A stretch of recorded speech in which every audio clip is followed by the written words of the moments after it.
Պարոն Մամիջյան, շատ կարճ հատուկ անդրադառնամ ձեր ասածներին։ Նախ ասում եք, դե ինչպես միշտ դուք միշտ գնում եք, չէ՞։ Բայց ոչինչ, ես կխոսեմ ձեր հոգու հետ կխոսեմ ես։ Ուրեմն նախ պարոն Մամիջյանը ասում է, եթե դուք Լեռնային Ղարաբաղում նոր իշխանությանը, որը մի քանի օր էր իշխանությանը մեղադրում եք Լեռնային Ղարաբաղի այդ վատ ճակատագրի մեջ, բա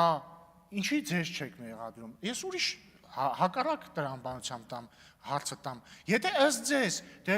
Լեռնային Ղարաբաղի նոր իշխանությունները ինչ անեին, նոր էին իշխանության եղել, հետևաբար իրանք պատասխանատու չեն։ Բա ինչ եք մեզ մեղադրում, ձեր 30 տարի կառավարելուց հետո մենք 1.5 տարի ենք իշխանության։ Ինչ եք մեզ մեղադրում 44-օրյա պատերազմի հետ կապված որևէ բանի հետ։ Երկրորդը, եկեք կողմնորոշվենք, էլի, Ադրբեջանի արտգործ նախարարների ասածները Հայաստանի ներքաղաքական դաշտում օգտագործելը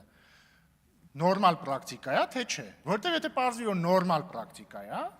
հիմա ես էլ կարող եմ մեջբերել Ադրբեջանի նախկին արտգործ նախարարի ասածը, որ ասաց, որ Ադրբեջանը հասկացավ, որ պետք է պատերազմ, որ այսինքն խաղաղ ճանապարհով խնդիրը չի լուծվի եւ պետք է խնդիրը պատերազմով լուծել Ռամբույեի հանդիպումից հետո 2004 թվական, եթե չեմ սխալվում, կամ ասեց, որ այդ ժամանակ Ռոբերտ Քոչարյանը Ալիևի այդ հանդիպման ընթացքում ասել է կներեք, ես պիտի զուգարան գնամ եւ փախելա, բայց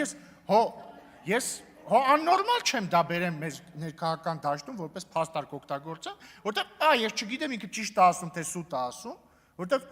այլ երկրի ներկայացուցիչ է, որը այսքան տարի թշնամության մեջ է մեր այդտեղը, ես ինչ բռնեմ իրանց ասածները բերեմ ստեղ որպես փաստարկ ներկայացնեմ։ Եվ բը նույնիսկ եթե ճիշտ է կապ չունի, ես ոնց կարող եմ ինչ Ադրբեջանի, որևէ պաշտոնյայի ասած օգտագործեմ իմ համակարգացու է, նույնիսկ եթե այդ համակարգացին ոչ բարով Ռոբերտ Քոչարյանն է կամ Սերժ Սարգսյանն է։ Այ քեզ բան։ Հաջորդը բան թոկերի եւ կարոտկի պավադոկների մասին։ Պարոն Մամիջյանը, որը